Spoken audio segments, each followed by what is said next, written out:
நீங்க எல்லாரும் ஒவ்வொருத்தரும் அந்த வண்டியில் ஏறிக்கீங்க. அவங்க என்ன கொண்டு போய் விடுறாங்களோ அவங்க விடுங்க. வழியில வழிமறிக்க கைது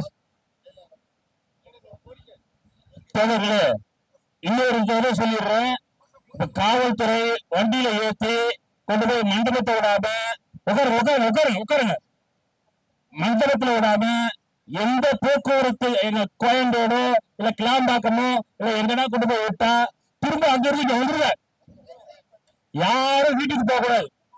எங்க இறக்கிட்டாலும் நீங்க வர வேண்டிய இடம் இந்த இடம் தான். இந்த இடத்தை தவிர தனி நிரந்தரம் என்ற வார்த்தை வரும் வரை வேறு எங்கும் செல்வதில்லை என்ற உறுதி ஏற்படும்.